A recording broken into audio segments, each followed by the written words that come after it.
Good evening everyone. सभी को मेरी ऑडियो एंड वीडियो क्लियर है?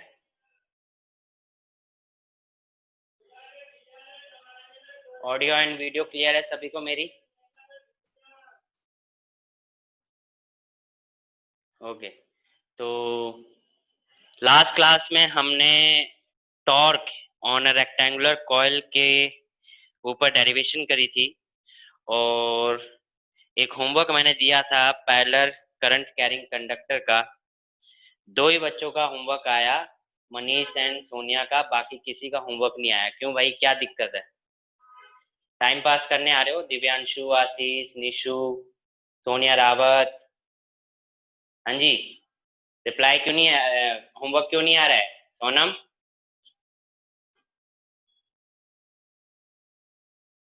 आप लोग क्लास अटेंड कर रहे हो तो उसी हिसाब से होमवर्क जो मैं देता हूँ वो लोग अपलोड भी तो करो।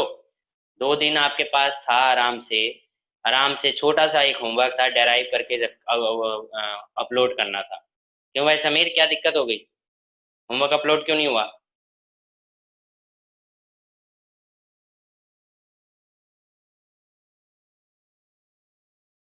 देखिए, क्लास भले ही ऑनलाइन हो रही है, पर ये क्लास आपको पता है किस तरीके से चल रही है?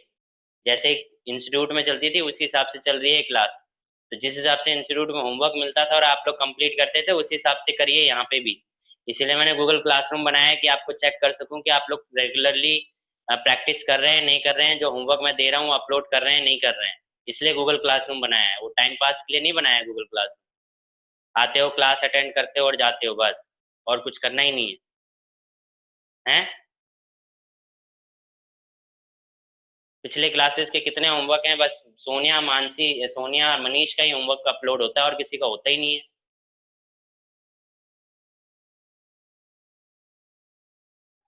नेक्स्ट क्लास तक सारे होमवर्क अपलोड हो जाने चाहिए सभी के।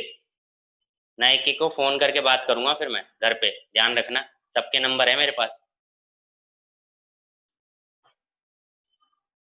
और मनीष एंड सोनिया, जो होमवर्क आपने अपलोड किया मैंने देखा, उसमें डायरेक्शन तो ठीक है, बस जो फॉर्मूला आ रहा था उसमें साइन थीटा जो है, वो थीटा की वैल्यू 90, साइन 90 हो जाएगा, क्योंकि लेंथ और मैग्नेटिक फील्ड के बीच का एंगल 90 है, तो साइन 90 पुट करके उसको 1 कर देना। ठीक है? Theta is equal to 90 degree put कर लेना उसमें, तब फॉर्मूला सही हो जाएगा। एंगल थीटा 90 हो जाएगा उसके अंदर। ओके, क्लियर है? अ, तो लास्ट क्लास में मैंने बोला था, तो हमने टॉर्क कर चुके हैं, यानी कि अगर कोई रेक्टेंगुलर कॉइल किसी मैग्नेटिक फील्ड में प्लेस्ड है, तो मैग्नेटिक फील्ड में प्लेस्ड होते हुए उसका जो क्या कहते हैं, टॉर्क है, उसके ऊपर जो टॉर्क लगेगा वो क्या लगेगा? M B sine alpha. और अल्फा मैंने एंगल किसके बीच का बताया था? अल्फा मैंने किसके बीच का एंगल बताया था? अल्फा बताया था normal vector and magnetic field के बीच का एंगल।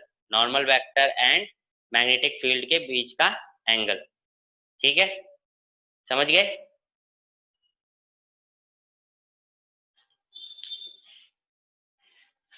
सो ठीक है। तो आज हम करेंगे moving coil galvanometer. Recording on कर दिया? तो आज का टॉपिक है मूविंग कॉइल गैल्वेनोमीटर।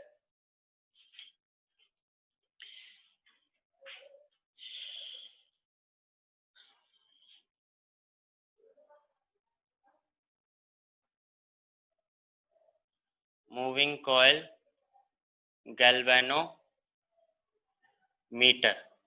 अब आपको पता है गैल्वेनोमीटर का काम क्या होता है? गैल्वेनोमीटर बेसिकली काम करता है कि जो वोल्ट मीटर है, यानी कि करंट को मेजर करता है। फिर आप कहोगे सर एमीटर भी तो करंट को मेजर करता है। Galvanometer basically measure galvanometer measure करने के लिए तो आप क्या करते हैं कि एमीटर का यूज करते हैं, बट गैल्वेनोमीटर का बेसिकली ज्यादातर यूज होता है कि किसी कंडक्टर में, किसी सर्किट में, उसमें करंट फ्लो कर रहा है कि नहीं। मतलब basically it is use for the detection of current in the wire. ठीक है? कोई भी सर्किट है, वायर है, उसके अंदर जो करंट फ्लो कर रहा है कि नहीं कर रहा है, इसको डिटेक्ट करने के लिए गैल्वेनोमीटर का यूज किया जाता है। एंड दूसरा, करंट की डायरेक्शन क्या है, दैट मीन्स अगर आपको ना पता हो कि बैटरी कहाँ लगी है, सिर्फ आपको वायर दे दी है, and you want to know that ki what is the direction of current, then you use the galvanometer which show the presence of current and direction as well as direction of the current. ठीक है, यानी कि आपको direction भी बताएगा और current है कि नहीं वो भी बताएगा। दूसरा हम इसलिए भी यूज करते हैं क्योंकि ये स्मॉल से मतलब बहुत छोटे से छोटे करंट को भी डिटेक्ट कर लेता है, जबकि एमीटर छोटे छोटे करंट को डिटेक्ट या उसको मेजर नहीं कर पाएगा, बल्कि गैल्वेनोमीटर जो होता है वो छोटे से छोटे करंट यानी स्मॉल अमाउंट ऑफ करंट को भी मेजर कर लेता है, डिटेक्ट कर लेता है और कुछ वैल्यू मतलब मेजर करके भी बताता है। ठीक है, तो बेसिकली इसका यूज होता है detection for the current and direction of the current. ठीक है, गैल्वेनोमीटर तो लिख लो, moving coil galvanometer is an instrument, moving coil galvanometer is an instrument used for detection used for detection used for detection and measurement of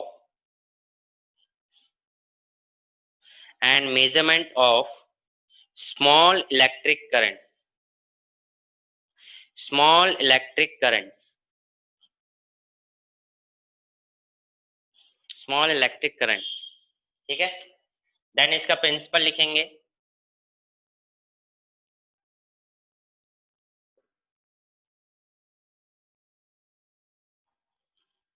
principal क्या कहता है? Principal कहता है इट इज वर्किंग, यानी कि जो अभी हमने लास्ट क्लास में पढ़ा था टॉर्क, यानी कि क्या होता है गैल्वेनोमीटर के अंदर एक कॉइल होती है, उस कॉइल को हम मैग्नेटिक फील्ड के बीच में रखते हैं, तो जब भी करंट पास होता है उस कॉइल में से तो वो क्या बन जाता है, करंट कैरिंग कॉइल। और अभी लास्ट क्लास में हमने पढ़ा कि करंट कैरिंग कॉइल को जब भी आप किसी मैग्नेटिक फील्ड में रखोगे तो उसके अंदर क्या लगेगा, टॉर्क, और टॉर्क लगेगा तो वो कॉइल क्या करने लगेगी, रोटेट, और कॉइल रोटेट होगी तो क्या बन जाएगा, नीडल रीडिंग देने लग जाएगा। ठीक है, तो ये बेसिकली प्रिंसिपल है, इस प्रिंसिपल पे गैल्वेनोमीटर काम करता है। ठीक है, तो लिख लीजिए, it's working is based on the fact that its working is based on the fact that its working is based on the fact that when a current carrying coil when a current carrying coil is placed in a magnetic is placed in a magnetic field is placed in a magnetic field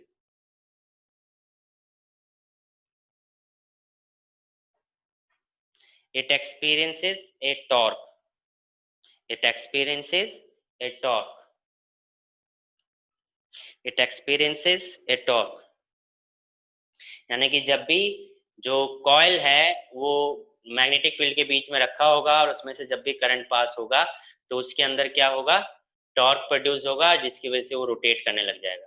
ठीक है, ये चीज है। और दूसरी बात, जो इस वीडियो को रिकॉर्डिंग बाद में देखते हैं उनके लिए भी सेम कंडीशन अप्लाई होती है कि आप लोग अपना होमवर्क अपलोड करें।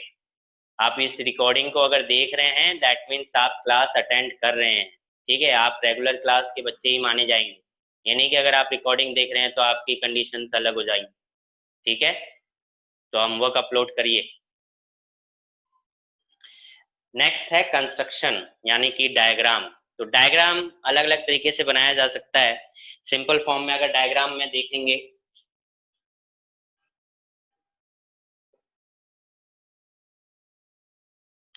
तो मान लीजिए रीडिंग स्केल है जिसपे वो रीडिंग देगा, बीच में 0 होती है गैल्वेनोमीटर की रीडिंग। ठीक है, और यहाँ पे आपने नॉर्थ और साउथ पोल रख रखा है प्रोवाइडिंग मैग्नेटिक फील्ड। बीच में एक कॉइल है जिसपे सॉफ्ट आयरन की या ब्रॉन्ज की क्या होती हैं, कॉइल्स होती हैं। ठीक है, और इस कॉइल से एक वायर इधर आ रहा है और एक वायर इधर जा रहा है जिसमें से करंट पास होगा, और इससे नीडल कनेक्टेड होती है।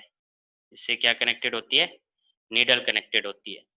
तो जैसे ही इसमें से करंट पास होगा तो ये कॉइल के अंदर टॉर्क प्रोड्यूस होगा और ये टॉर्क की वजह से कॉइल रोटेट होने लगेगी। ठीक है, अगर करंट की जो डायरेक्शन होगी उस डायरेक्शन में टॉर्क रोटेट होगा और कॉइल रोटेट होगी और नीडल उस डायरेक्शन में मूव कर जाएगी। ठीक है, अगर करंट की डायरेक्शन रिवर्स होगी तो टॉर्क रिवर्स प्रोड्यूस होगा और कॉइल की रीडिंग, फिर कॉइल रिवर्स रोटेट करेगा तो नीडल जो है रिवर्स डायरेक्शन में यानी अपोजिट डायरेक्शन में मूव कर जाएगी। तो इस तरीके से आप डायग्राम बना सकते हैं कंस्ट्रक्शन में। ठीक है,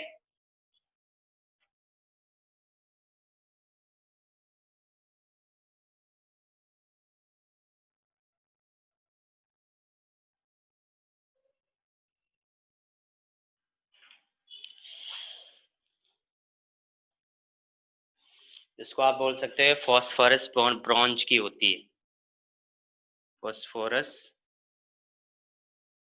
ब्रॉन्ज, फॉस्फोरस ब्रॉन्ज मटेरियल होता है। ठीक है,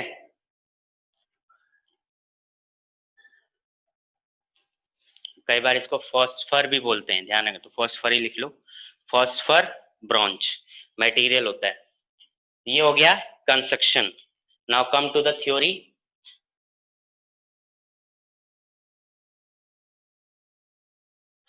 थ्योरी की अगर बात करते हो तो सिंपल सी बात है कि इसके अंदर टॉर्क प्रोड्यूस होगा और टॉर्क का फॉर्मूला आपने पढ़ा, क्या पढ़ा? ठीक है, ये मैंने सर्कुलर कॉइल बनाई है। आप अगर जैसे एनसीईआरटी देखोगे तो एनसीईआरटी में क्या है, एनसीईआरटी में रेक्टेंगुलर कॉइल दी हुई है। ठीक है, तो बेसिकली एरिया लेना है। ठीक है, क्या लेना है? एरिया लेना है। तो थ्योरी में अगर मान लो A is the area of coil, ठीक है, B is the magnetic field, strength of magnetic field, I is the current, strength of current, n is the number of coils। ठीक है, नंबर ऑफ कॉइल हो गया। तो ऐसे में क्या हो जाएगा कि अगर आप देखोगे तो जो टॉर्क प्रोड्यूस होगा, जो टॉर्क प्रोड्यूस होगा वो क्या होगा? अभी आपने पढ़ा था, फॉर्मूला क्या पढ़ा था? एम बी साइन एल्फा, यही पढ़ा था ना, M B sine alpha. Clear है? M B sine alpha, M B sine alpha. तो एम बी साइन एल्फा आपने फॉर्मूला पढ़ा टॉर्क का। अब यहाँ पे कंडीशन होती है कि जो अल्फा होता है वो 90 डिग्री होता है। अल्फा क्या होता है? 90 डिग्री होता है। इसका मतलब ये क्या है? रेडियल फील्ड, इसको हम बोलते हैं रेडियल फील्ड। जब अल्फा 90 डिग्री का हो जाता है तो इसको हम बोलते हैं रेडियल फील्ड। ठीक है, अब रेडियल फील्ड क्या होता है? रेडियल फील्ड बेसिकली मतलब है, अल्फा एंगल किसके बीच का होता था? अल्फा एंगल होता था एरियल वेक्टर और मैग्नेटिक फील्ड के बीच का एंगल। ठीक है, एरियल वेक्टर और मैग्नेटिक फील्ड के बीच का एंगल। तो इसमें क्या होता है कि जब अल्फा 90 डिग्री हो जाता है तो जो प्लेन ऑफ द कॉइल है और मैग्नेटिक फील्ड ये क्या हो जाते हैं? पैरेलल हो जाते हैं। ये क्या हो जाते हैं? पैरेलल हो जाते हैं। ठीक है, इसको नोट करके नीचे एक लाइन लिख लो। मैं बोलता हूँ, if the magnetic field is radial, line लिखिए, if the magnetic field is radial, if the magnetic field is radial, it means alpha is equal to 90 degree, it means alpha is equal to 90 degree, that means the plane, that means the plane of the coil, plane of the coil, plane of the coil is parallel to the, plane of the coil is parallel to the direction of, plane of the coil is parallel to the direction of the magnetic field, direction of magnetic field।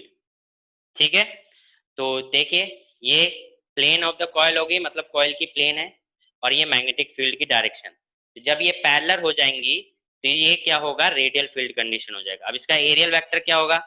इसका aerial vector होगा ये। ठीक है, pen जो है इसका क्या है? एरियल वेक्टर है। और मैग्नेटिक फील्ड क्या हो गया? मैग्नेटिक फील्ड हो गया मार्कर, है ना, मैग्नेटिक फील्ड क्या हो गया? मार्कर। तो प्लेन ऑफ द कॉइल और मैग्नेटिक फील्ड यानी मार्कर क्या है? पैरेलल। बट एरियल वेक्टर क्या है? 90 डिग्री। तो मैग्नेटिक फील्ड और एरियल वेक्टर के बीच का एंगल कितना बन गया? 90 डिग्री। आप देख रहे हो, है ना, 90 डिग्री बन गया, इसीलिए अल्फा इक्वल टू 90 डिग्री। तो ऐसे में फॉर्मूला क्या बन जाता है? It means tau is equal to क्या बन गया? M B. अब एम मेरे को बताओ, मैंने लास्ट क्लास में ही बताया था, एम क्या था? Magnetic movement. एम क्या था? Magnetic movement. और मैग्नेटिक मूवमेंट का फॉर्मूला क्या था? N I A. N I A. तो टाउ आपका क्या बन गया? बी आई एन ए, बीना। बी आई एन ए, बीना। टाउ इज इक्वल टू बीना। यानी कि ये फोर्स, ये टॉर्क प्रोड्यूस होगा मूविंग कॉइल गैल्वेनोमीटर के अंदर, जब उसके अंदर से करंट पास होगा। गैल्वेनोमीटर के अंदर से जब करंट पास होगा, then the torque produced in the coil is INA, that means बीना। हमें माइक बंद कर।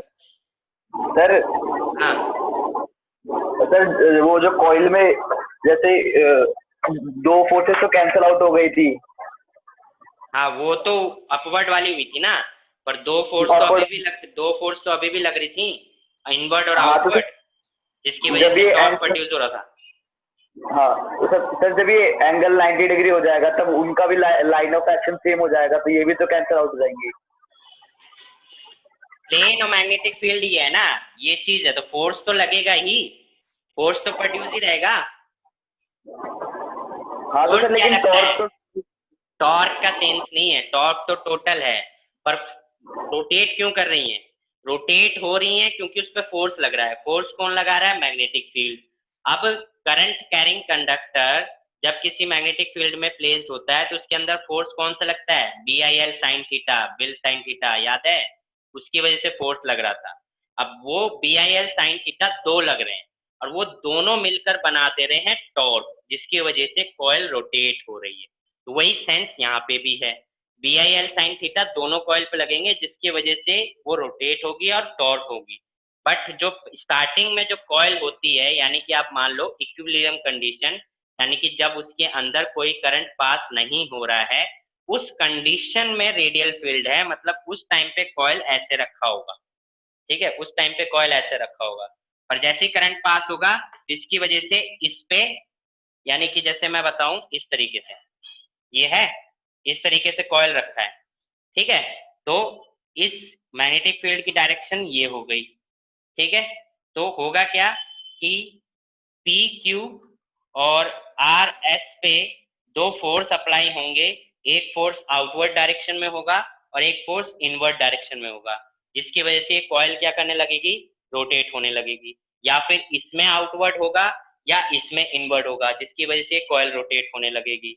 तो मतलब ये पहले है जब उसमें करंट पास नहीं हो रहा है, पर जैसे ही करंट पास होगा तो इसके अंदर फोर्स प्रोड्यूस होगा F B I L sine theta, जो कि मिलकर टॉर्क प्रोड्यूस करेंगे, और टॉर्क का मतलब होता है रोटेशन। Okay sir. तो ये बात समझ में आई सभी को, और ये फॉर्मूला आ गया बी आई एन। अभी थ्योरी खत्म नहीं हुई है, ये अभी थ्योरी खत्म नहीं हुई है, ये तो हमने बताया है कि टॉर्क कितना आएगा इसके अंदर। ठीक है, जरा इसको आप नोट कर लो, बना लो, स्क्रीनशॉट ले लो, जो करना है ले लीजिए। देन मैं ये वाला पोर्शन अभी रब करूंगा।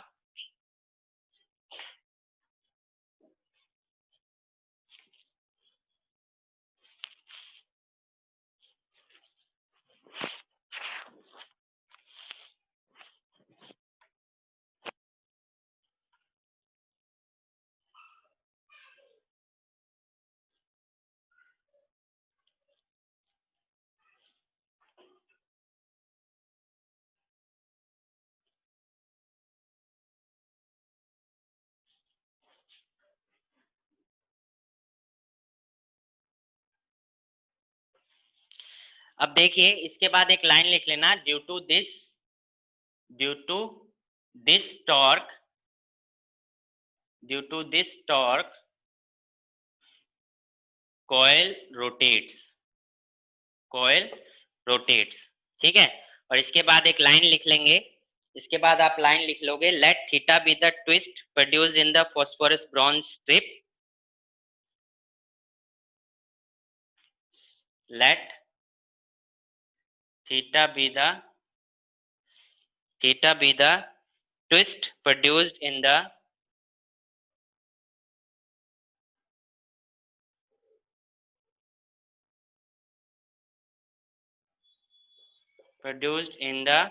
phosphor bronze strip phosphor bronze strip, then total restoring phosphor bronze strip due to rotation, या इसको यूं लिख लो, due to rotation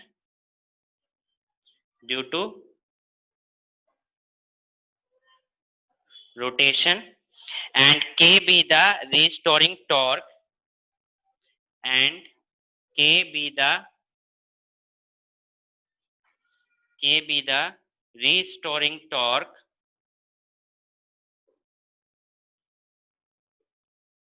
per unit twist, ठीक है। यानी कि ट्विस्ट का मतलब है कि जो कॉइल है वो कितना रोटेट हो रही है, मतलब ऐसा तो नहीं कि रोटेट ही करती जाएगी, कुछ ही एंगल रोटेट होगी ना। मतलब टॉर्क जितना होगा, जितना देखो बेसिकली आप देखो टॉर्क किस किस पे स्ट्रेंथ कर रहा है, मैग्नेटिक फील्ड की स्ट्रेंथ पे, करंट की स्ट्रेंथ पे, नंबर ऑफ कॉइल की स्ट्रेंथ पे और एरिया की स्ट्रेंथ पे। अब एज आप देखोगे डायग्राम के अकॉर्डिंग आप देखोगे मैग्नेटिक फील्ड कांस्टेंट है, नंबर ऑफ कॉइल्स कांस्टेंट होंगे, एरिया ऑफ कॉइल कांस्टेंट होगा, तो चेंज कौन हो सकता है, करंट। यानी कि टॉर्क डायरेक्टली डिपेंड कर रहा है करंट पे, है ना, टॉर्क डायरेक्टली डिपेंड कर रहा है करंट पे। तो जितना ज्यादा करंट होगा उतना ज्यादा टॉर्क प्रोड्यूस होगा और कॉइल उतना ज्यादा रोटेट करेगी, बट कंटिन्यूसली रोटेट नहीं करती रहेगी, ठीक है। तो इसी हिसाब से तो जितना वो रोटेट करेगी तो एक एंगल तक रोटेट करेगी, जिसको हम बोल दे रहे हैं ट्विस्ट, ठीक है। रोटेट करना मतलब ट्विस्ट करना, ट्विस्ट करते हो ना, ट्विस्ट, वही चीज है यहाँ पे। तो आपने ट्विस्ट किया तो उसको हम ट्विस्ट कह दे रहे हैं, और कितना ट्विस्ट कर रहे हैं, थीटा। उसमें क्या है कि के, क्योंकि जो फॉस्फर ब्रॉन्ज है उसका कुछ ना कुछ कांस्टेंट होगा, और हमने 11th में पढ़ा है हर मटेरियल का अपना रिस्टोरिंग फोर्स होता है। रिस्टोरिंग फोर्स यानी कांस्टेंट होता है, जैसे स्प्रिंग कांस्टेंट, ये सब कांस्टेंट होते हैं। उस कांस्टेंट के अकॉर्डिंग वो रिस्टोरिंग फोर्स टॉर्क जनरेट करते हैं, ताकि वो अपने इनिशियल पोजीशन पे वापस आ सके। तो वो के यहाँ पे हो गया restoring torque per unit twist, ठीक है। तो देन जो टोटल रिस्टोरिंग फोर्स लगेगा, अगर आप बात करें जो टोटल रिस्टोरिंग टॉर्क लगेगा, वो क्या हो जाएगा, के इंटू थीटा, ठीक है, के इंटू थीटा। और इक्विलिब्रियम कंडीशन अगर हम देखें, इक्विलिब्रियम कंडीशन अगर देखें तो जो टॉर्क है वो रिस्टोरिंग टॉर्क के बराबर होना चाहिए। जो टॉर्क है वो किसके बराबर होना चाहिए, रिस्टोरिंग टॉर्क के, ठीक है, रिस्टोरिंग टॉर्क के। तो आप देखिए B I N A BNA is equal to K theta, K theta. तो आई इज इक्वल टू क्या मिल गया आपको, आई इज इक्वल टू मिल गया K by B N A theta, ठीक है। आई इज इक्वल टू क्या मिल गया, K by N B A theta. अब आपको पता है K constant, B constant, N constant, A constant, ठीक है। तो कांस्टेंट हो गया, ये वाला मैं रब कर रहा हूँ, आपने ये वाला पोर्शन लिख लिया होगा, ये पोर्शन में रट कर रहा हूँ, या फिर आप एक बार स्क्रीनशॉट ले लो ताकि दिक्कत ना हो बाद में, जल्दी से स्क्रीनशॉट ले लेंगे। Please explain restoring torque again. Restoring torque basically जैसे कि कॉइल है, जैसे मैं बुक के हिसाब से बताऊं, अभी जैसे ये ऐसे रखा हुआ है बुक, ठीक है, तो इस पे टॉर्क, रेक्टेंगुलर कॉइल है, इस पे टॉर्क लगा, इधर बाहर की तरफ फोर्स है, अंदर की तरफ फोर्स है, ये रोटेट हो गया, ठीक है। अब जैसे ही करंट, इसमें करंट फ्लो कर रहा था तब ये रोटेट कर रहा था, तो अगर जैसे ही करंट फ्लो करना है इसमें से बंद हो जाएगा, तो अब ये यहीं थोड़ा ना रहेगा, ये वापस अपनी इनिशियल पोजीशन पे आने की कोशिश करेगा। तो जो टॉर्क इसको वापस अपनी इनिशियल रोटेट करवा के वापस अपनी इनिशियल फोर्स पोजीशन पे लेके आएगा, उसको हम रिस्टोरिंग टॉर्क कह रहे हैं। जैसे हमने रिस्टोरिंग फोर्स पढ़ा था 11th में, उसी तरीके से रिस्टोरिंग टॉर्क हो गया। ओके मनीष?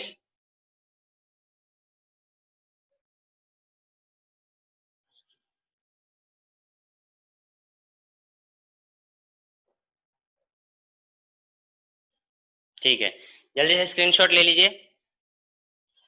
अच्छा 8 मिनट, 8 साढ़े 8 मिनट में डिस्कनेक्ट हो गई तो रिकनेक्ट कर लीजिएगा, वरना कर दूंगा। और कर लिया? स्क्रीनशॉट ले लिया?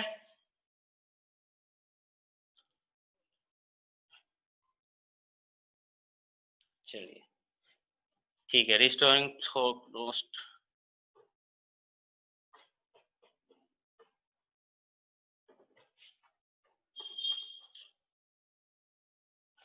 तो के बी एन ए थीटा क्या है? ये कांस्टेंट है, तो आई इज इक्वल टू क्या आ गया आपका?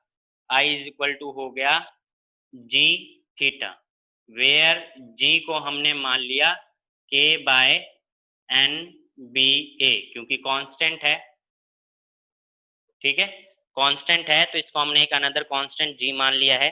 और अगर कांस्टेंट है तो इसका मतलब क्या हो गया? आई जो है वो डायरेक्टली डिपेंड कर रहा है थीटा पे, या थीटा बोल लीजिए आई पे डिपेंड कर रहा है ना? थीटा किस पे डिपेंड कर रहा है? आई पे। थीटा डिपेंड कर रहा है आई पे, दैट मीन्स ट्विस्ट डिपेंड कर रहा है करंट पे।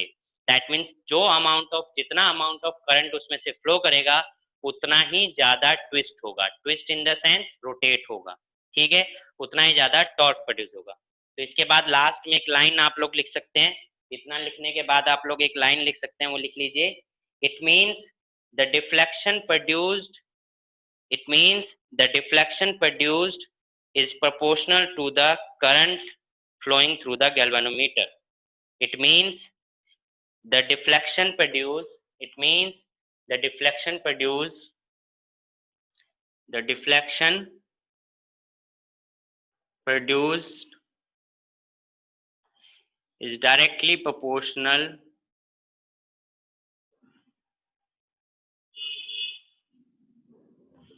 to the current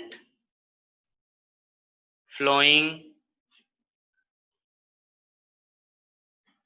in galvanometer. ठीक है, फ्लोइंग इन गैल्वेनोमीटर। ठीक है, तो ये हो गया आपका गैल्वेनोमीटर। ये क्या हो गया? गैल्वेनोमीटर। यहां तक किसी को कोई डाउट तो बताइए। अगर समझ में आ गया तो एक बार यस यस कर देंगे, फिर हम आगे कंटिन्यू करते हैं।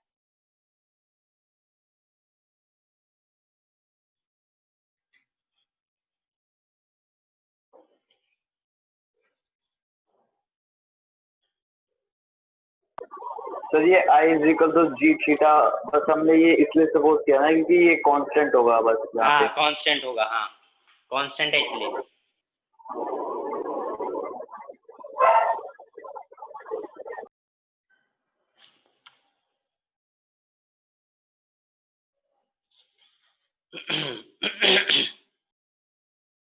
Sonia, Sonia Rawat, Ashish ji, is galvanometer constant? Yes, हाँ कह सकते हो, गैल्वेनोमीटर कांस्टेंट कह सकते हो। जी को गैल्वेनोमीटर कांस्टेंट कह सकते हो। G is equal to galvanometer constant.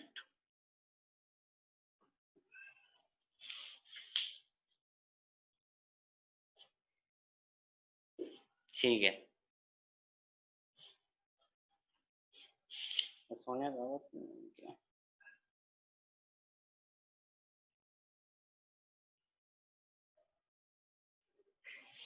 ठीक है, तो सभी को समझ में आ गया है? क्लियर है? चलिए अच्छी बात है।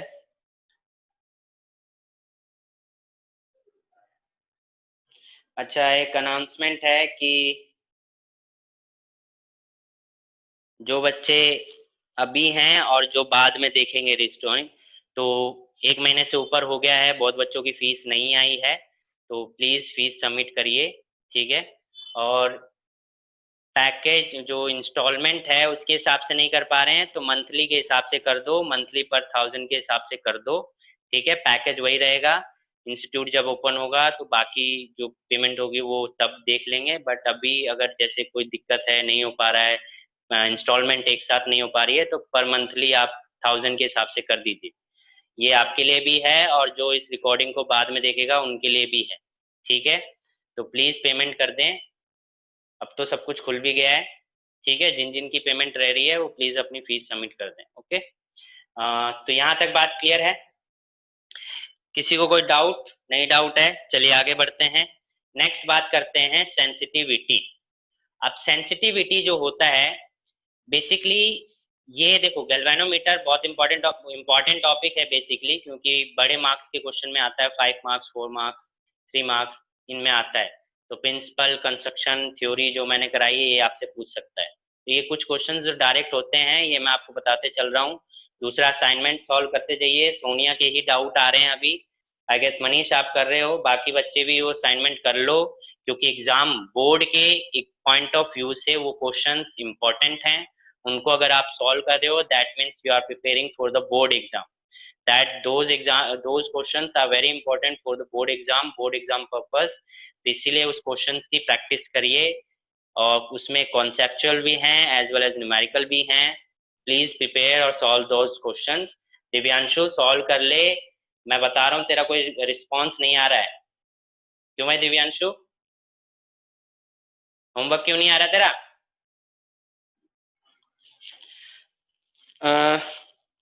बाकी बच्चे भी ध्यान रखें, होमवर्क अपलोड नहीं कर रहे हैं, होमवर्क अपलोड करो और प्रैक्टिस करते रहो साइड बाय साइड। हाँ, सेंसिटिविटी की बात कर रहा था मैं। सेंसिटिविटी बेसिकली क्या है कि सेंस करना, जैसे हम कहते हैं ना सेंस करना, तो इसी तरीके से गैल्वेनोमीटर क्या कर रहा है, सेंस कर रहा है। किसको सेंस कर रहा है?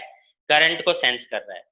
तो मतलब हम कहते हैं बहुत सेंसिटिव है। बहुत सेंसिटिव मतलब क्या कि छोटी से छोटी चीजों को भी सेंस कर लेता है। तो इसी तरीके से गैल्वेनोमीटर की भी सेंसिटिविटी होती है, यानी कि वो स्मॉल से स्मॉल अमाउंट ऑफ करंट को भी क्या कर ले रहा है, डिटेक्ट कर ले रहा है, सेंस कर ले रहा है।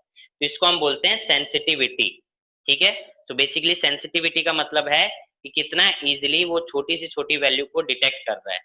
क्लियर है? तो अभी टॉपिक आप लिखेंगे करंट सेंसिटिविटी। इसका स्क्रीनशॉट लेना है, ले लीजिए, इसको मैं रब करूंगा और आगे नेक्स्ट टॉपिक लिख लीजिए current sensitivity. Current sensitivity,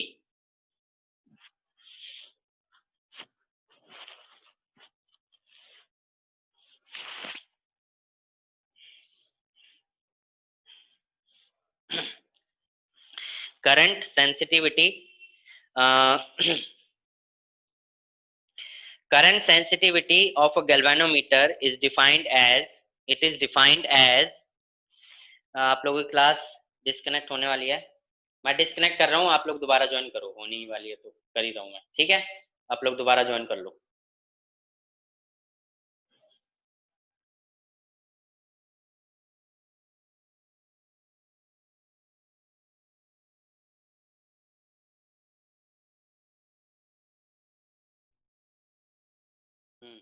definition लिखेंगे sensitivity, current sensitivity, it is defined as the deflection, it is defined as the deflection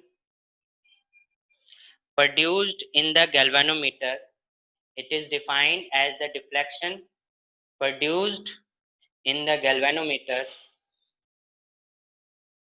when a unit current, when a unit current flows, when a unit current flows through it, when a unit current flows through it,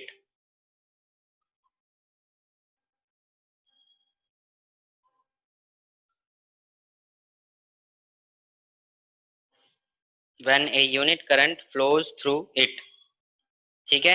यानी कि क्या हो गया,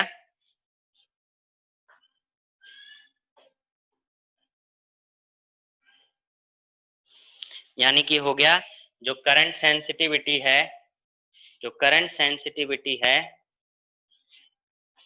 वो क्या हो गया, deflection per unit current, है ना, डिफ्लेक्शन पर यूनिट करंट। पर डिफ्लेक्शन यानी कि थीटा इज इक्वल टू क्या मिला आपको, थीटा इज इक्वल टू मिला बिना बाय के, है ना। थीटा इज इक्वल टू क्या बना, बिना बाय के, यानी थीटा बाय आई की वैल्यू क्या मिलेगी आपको, बी एन ए बाय के, बी एन ए बाय के। तो ये क्या हो गया, करंट सेंसिटिविटी। ठीक है, और इसका सर फिर से बताना प्लीज। ये देखो यहाँ पे निकाला है ना, क्या डेफिनेशन, यही करंट सेंसिटिविटी क्या हो गई, डिफ्लेक्शन पर यूनिट करंट को हम करंट सेंसिटिविटी कहते हैं, कि मतलब कितने स्मॉल से स्मॉल अमाउंट को करंट सेंस कर सकता है, उसके लिए पर यूनिट करंट में वो कितना डिफ्लेक्ट कर रहा है, दैट इज करंट सेंसिटिविटी। और यहाँ पे अगर आप देखोगे बी ना is equal to K theta था, तो थीटा बाय आई की वैल्यू, जो हमें क्या निकालना है, थीटा बाय आई की वैल्यू निकालना है, तो थीटा बाय आई की वैल्यू क्या आ जाएगी, बी एन ए बाय के, उल्टा हो जाएगा यहाँ पे। ठीक है, इस फॉर्मूले से निकाला है, ये वाले फॉर्मूले से निकाला है, थीटा बाय आई की वैल्यू ठीक है B sir. N bye A by के। ठीक है समीर, तो यस सर। और यूनिट अगर लिखना चाहोगे तो थीटा बाय आई है, तो थीटा की यूनिट क्या होती है, रेडियन, और करंट की यूनिट क्या होती है, एम्पियर, तो थीटा पर एम्पियर। ठीक है, यानी रेडियन पर एम्पियर, रेडियन पर एम्पियर। इसी तरीके से नेक्स्ट लिखिए, voltage sensitivity,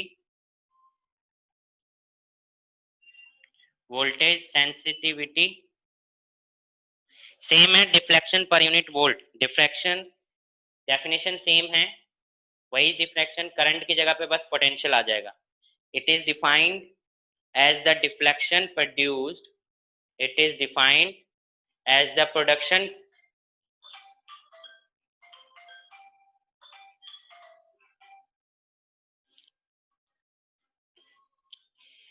it is the deflection produced in the galvanometer, it is the deflection produced in the galvanometer when a unit voltage, when a unit voltage is applied, when a unit voltage is applied across the two terminals of galvanometer, across the two terminals of the galvanometer. It is defined as the deflection produced in the galvanometer when a unit voltage is applied across the two terminals of the galvanometer. Okay, तो क्या हो जाएगा, same चीज, voltage sensitivity is equal to theta by B, है ना। और अगर यहाँ से थीटा निकालना चाहोगे तो थीटा इज इक्वल टू क्या निकलेगा, बी आई एन ए और अपॉन में के, और v इज इक्वल टू क्या होता है, आई आर। ठीक है, तो आई से आई चला गया, तो आपको वोल्टेज सेंसिटिविटी क्या मिल गई, वोल्टेज सेंसिटिविटी क्या मिल गई,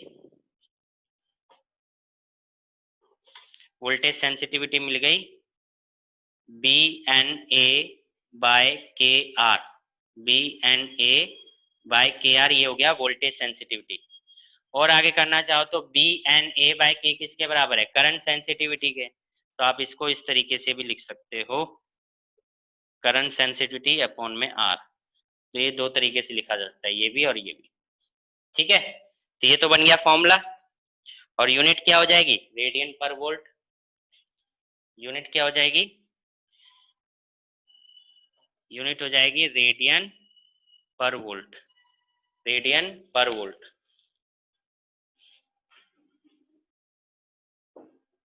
रेडियन पर वोल्ट।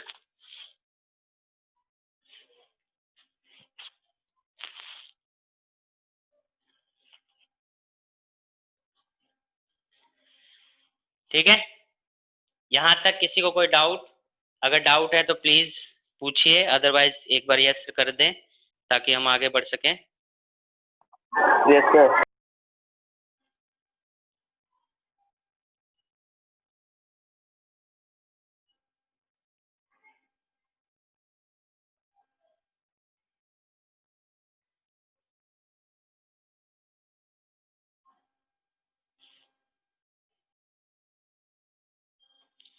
ओके, ठीक है, क्लियर है, चलिए ठीक है, समझ में आ गया।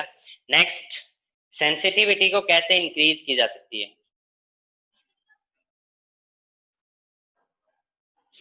सिंपल सी बात है कि किसी भी गैल्वेनोमीटर की अगर आप सेंसिटिविटी इंक्रीज करना चाहते हो ताकि स्मॉल से स्मॉल करंट भी उसमें से डिटेक्ट हो, पास हो, तो वो डिटेक्ट हो जाए, तो इसके लिए वो लार्ज डिफ्लेक्शन दिखाए। मतलब कि अगर स्मॉल करंट फ्लो कर रहा है तो डिफ्लेक्शन अगर लार्ज दिखाएगा, तो ऐसे में क्या होगा कि जो सेंसिटिविटी है वो इंक्रीज होगी। ठीक है, तो जो फैक्टर्स हैं कि सेंसिटिविटी किस किस पे डिपेंड करती है वो लिख लो। टॉपिक साइड में नोट डाल के या स्टार पॉइंट डाल के लिख लीजिए। The sensitivity can be increase by the sensitivity can be increased when first part n is large, first part n is large यानी number of coils is large। जितने ज्यादा नंबर ऑफ कॉइल्स होंगे उतने ज्यादा डिफ्लेक्शन होगा, क्योंकि torque ज्यादा produce होगा। ठीक है, तो पहला होगा कि n इज लार्ज। दूसरा होगा मैग्नेटिक फील्ड इज लार्ज, यानी कि जितना ज्यादा मैग्नेटिक फील्ड होगा उतना ज्यादा टॉर्क प्रोड्यूस होगा। ठीक है, सिंपल सी बात है। नेक्स्ट थर्ड, एरिया, क्योंकि टॉर्क इन सब चीजों पे डायरेक्टली डिपेंड करता है। और नेक्स्ट है फोर्थ, दैट इज कांस्टेंट के, ट्विस्ट पर यूनिट डिफ्लेक्शन। के क्या होना चाहिए? स्मॉल, ये स्मॉल होना चाहिए। ठीक है, ये स्मॉल होना चाहिए। ठीक है, और ये क्यों बता रहे हैं? ये इस बेस पे बता रहे हैं कि अगर आपने अभी थीटा का फॉर्मूला निकाला होगा तो थीटा इज इक्वल टू, अगर आप देखो तो थीटा इज इक्वल टू, यहीं से देख लो, इससे देख लो, थीटा क्या है? डिफ्लेक्शन। तो थीटा इज इक्वल टू क्या बन जाएगा? बी एन ए अपॉन में के इंटू में आई, है ना। तो थीटा इज इक्वल टू क्या होगा? डिफ्लेक्शन कब ज्यादा होगा? जब मैग्नेटिक फील्ड ज्यादा हो, एन ज्यादा हो, ए ज्यादा हो और के कम हो। तो ये ज्यादा, मतलब बेसिकली ये बढ़ना चाहिए। तो ये इन पे, जिन पे डायरेक्टली डिपेंड करेगा वो ज्यादा होंगी, उनको इंक्रीज करोगे तो डिफ्लेक्शन इंक्रीज होगा, तो सेंसिटिविटी इंक्रीज होगी।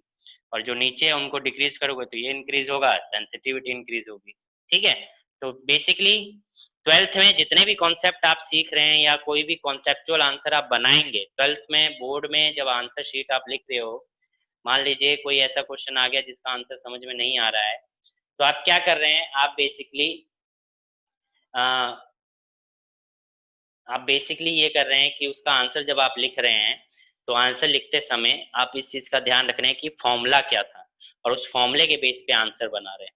ठीक है, तो जितने भी आंसर बनते हैं वो फॉर्मूले के बेस पे बनते हैं, ये ध्यान रखना। ठीक है, फॉर्मूले के बेस पे बनते हैं, तो फॉर्मूला माइंड में होगा, आपके सारे आंसर्स बन जाएंगे। ट्वेल्थ में सारे conceptual answer is based on the formula which you have learn in the chapter, in the concept, in the topics. ये मेन इंपॉर्टेंट है कि आप टॉपिक्स को अच्छे से पढ़ें। ठीक है, यहाँ तक बात क्लियर है? चलिए, फिर आता है conversion of a galvanometer into ammeter and voltmeter. This is the last topic of the chapter, then the chapter will be finished and the one chapter is added to the finished chapter. So basically last topic, conversion of a galvanometer into ammeter and voltmeter. ठीक है, तो इसका आप screenshot ले लीजिए, फिर मैं आगे बढ़ूं।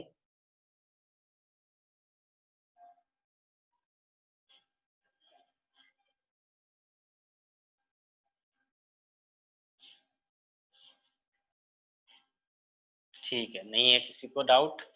स्क्रीनशॉट ले लिए, आगे बढ़ते हैं। Conversion of galvanometer into ammeter and voltmeter, मतलब गैल्वेनोमीटर को हम एमीटर में कन्वर्ट करेंगे एंड वोल्टमीटर में कन्वर्ट करेंगे। इसके ऊपर आते हैं न्यूमेरिकल, इसको अच्छे से करेंगे। एमीटर आपको पता है करंट को मेजर करता है, वोल्टमीटर आपको पता है कि पोटेंशियल को मेजर करता है। ठीक है, तो पहला हम देखेंगे, टॉपिक है हमारा कन्वर्जन, और उसमें पहला है इनटू एमीटर। ठीक है, इनटू एमीटर। एमीटर में सबसे पहले, इसको बनाने से पहले हम ये ध्यान दे लें कि अगर गैल्वेनोमीटर की बात हो रही है तो बेसिकली एक रेजिस्टेंस की ही बात हो रही है। मैंने बताया था, हमने चैप्टर 3 में पढ़ा था, जब हमने व्हीटस्टोन ब्रिज पढ़ा था, तो उसमें पढ़ा था कि जब आप गैल्वेनोमीटर लगा रहे हो तो गैल्वेनोमीटर क्या है? बेसिकली एक रेजिस्टेंस ही है। ठीक है, मतलब जितने भी अप्लायंसेस होते हैं वो बेसिकली रेजिस्टेंस ही होता है। बल्ब इज रेजिस्टेंस है, फैन रेजिस्टेंस है, कूलर रेजिस्टेंस है। तो हम जब भी एक लोड की बात करते हैं, तो इंस्ट्रूमेंट की बात करते हैं, तो वो रेजिस्टेंस ही माना जाता है।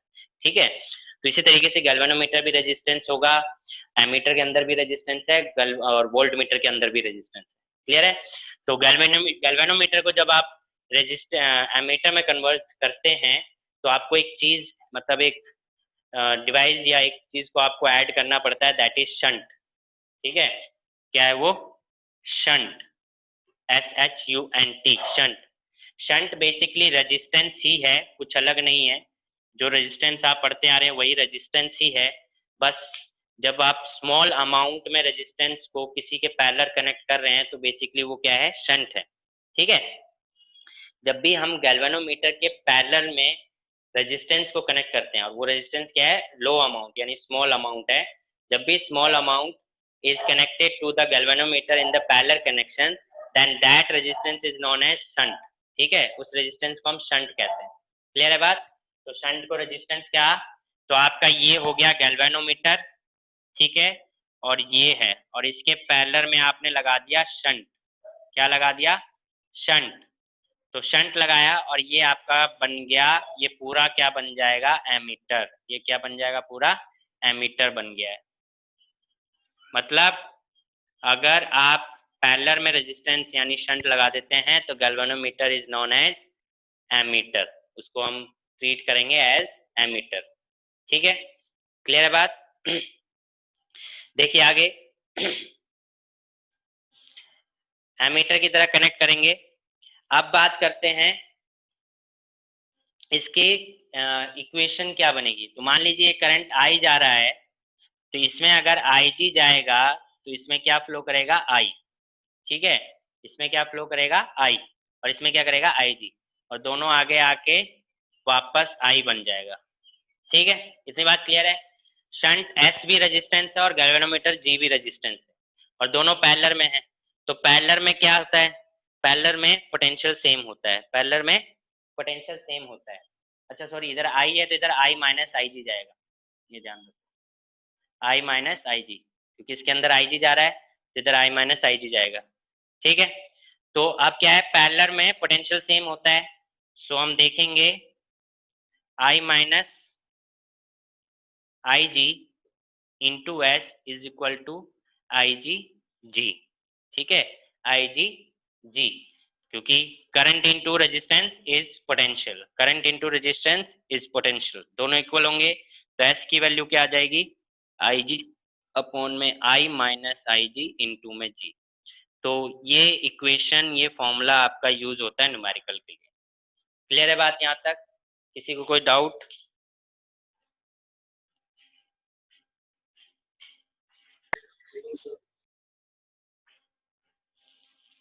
कोई डाउट नहीं होगा? चलिए नेक्स्ट कन्वर्जन देखिए इनटू वोल्ट मीटर। ठीक है, सेकंड कन्वर्जन है इनटू वोल्ट मीटर। और वोल्ट मीटर में क्या करते हैं? हम सीरीज में रेजिस्टेंस को लगा देते हैं, यानी कि जी रेजिस्ट, ये तो है ही गैल्वेनोमीटर, और रेजिस्टेंस सीरीज में हमने लगा दिया, तो ये जो होगा ये पूरा क्या कहलाएगा? वोल्ट मीटर कहला जाएगा। ठीक है, इसमें जो करंट फ्लो कर रहा है वो क्या फ्लो कर रहा है? IG फ्लो कर रहा है। क्या फ्लो कर रहा है? IG फ्लो कर रहा है। तो अगर हम टोटल पोटेंशियल देखें, टोटल पोटेंशियल देखें इसके अक्रॉस, तो V इज इक्वल टू क्या बन जाएगा? IG इंटू में G plus R। V is equal to क्या बन जाएगा? करंट इंटू में टोटल रेजिस्टेंस। ठीक है, तो अगर R की वैल्यू अगर आपको निकालनी हो, R की वैल्यू अगर निकालनी हो, तो आप क्या करोगे? अब क्या करोगे? आप देखो, V by IG is equal to G plus R। तो R इज इक्वल टू क्या हो गया? V by IG minus G। तो ये R निकालने का फॉर्मूला हो गया। तो ये न्यूमेरिकल के लिए यूज होते हैं, कन्वर्जन इनटू एमीटर और इनटू वोल्ट मीटर। गैल्वेनोमीटर के पैरेलल में अगर शंट यानी रेजिस्टेंस लगा दोगे, तो दैट मीन्स वो क्या बन गया? एमीटर। पैरेलल में पोटेंशियल सेम होता है, तो पोटेंशियल को इक्वेट किया और एस के लिए सॉल्व कर दिया। इसी तरीके से अगर सीरीज में रेजिस्टेंस लगाते हो, तो वो बन जाएगा वोल्ट मीटर। और टोटल पोटेंशियल क्या होता है? करंट इनटू में टोटल रेजिस्टेंस, तो total resistance G plus R है क्योंकि सीरीज में है, और R की वैल्यू निकालनी है तो R के लिए आप इसको सॉल्व कर लेंगे तो R आ जाएगा। अब आपको वैल्यूज गिवन होंगी, पुट करोगे आपका आंसर आ जाएगा। बोलो समीर। सर आर शंट है ना, आर शंट है ना, आर आर रेजिस्टेंस है, एस शंट है। आर नॉर्मल रेजिस्टेंस है, आर भी रेजिस्टेंस है, एस भी रेजिस्टेंस है, बस इसको हम रेजिस्टेंस बोलेंगे, इसको शंट नहीं बोलेंगे क्योंकि ये सीरीज में लगा है। शंट हम जब भी बोलते हैं जब वो पैरेलल में लगता है। Okay sir. और किसी को कोई डाउट? यहां तक किसी को कोई डाउट है तो पूछिए, अगर समझ में आ गया तो एक बार यस कर दें ताकि हम समझ जाएं आप लोगों को समझ में आ गया। Yes sir.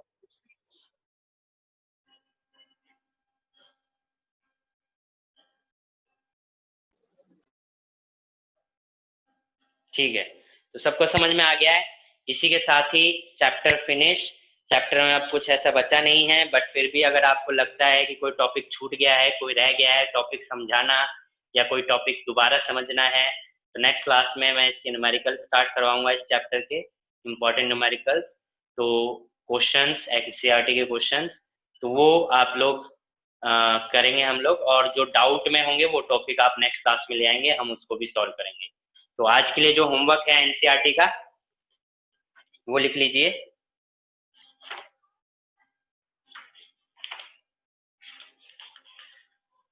Four 4.3 NCERT example 4.3, NCERT example 4.4,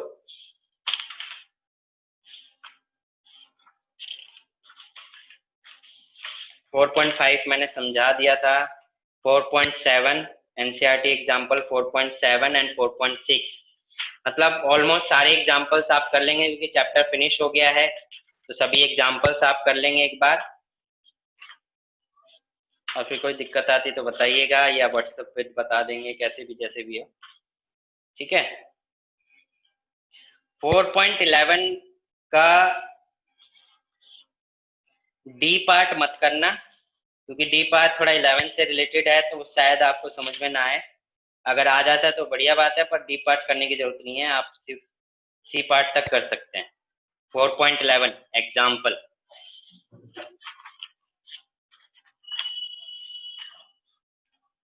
exercise में एडिशनल के अलावा बाकी सारे क्वेश्चन ट्राई कर लेंगे, यानी कि 4.13 तक, एक्सरसाइज 4.13 तक सभी क्वेश्चन ट्राई कर लेंगे, एडिशनल को छोड़ के। एडिशनल में मैं बताऊंगा कौन कौन से करने हैं, सभी नहीं करने हैं, ठीक है। तो ये होमवर्क हो गया आज का, इनकी प्रैक्टिस आप करें।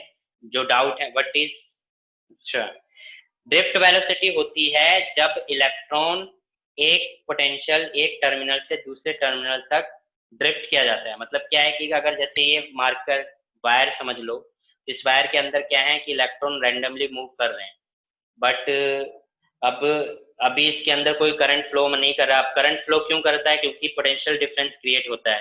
पोटेंशियल डिफरेंस जब क्रिएट होता है जब उसके साथ आप बैटरी कनेक्ट करते हो, तो अगर अभी बैटरी नहीं है तो इसमें रैंडमली इलेक्ट्रॉन मूव कर रहे होंगे, ठीक है, तो उनकी कोई वेलोसिटी नहीं होगी। और जब आप इसके अक्रॉस बैटरी कनेक्ट कर दोगे तो आप क्या कर दोगे, एक पोटेंशियल डिफरेंस क्रिएट कर दोगे, दैट इज पॉजिटिव और नेगेटिव। तो इलेक्ट्रॉन क्या होंगे, पॉजिटिव नेगेटिव से पॉजिटिव की तरफ क्या होंगे, ड्रिफ्ट होंगे, यानी कि एक्सेलरेट होंगे, उनकी तरफ मूव करेंगे।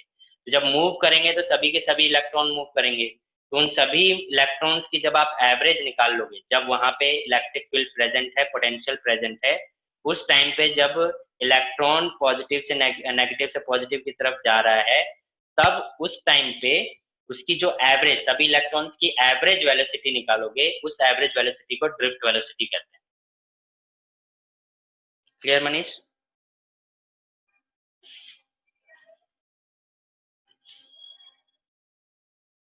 Okay. Any other doubts?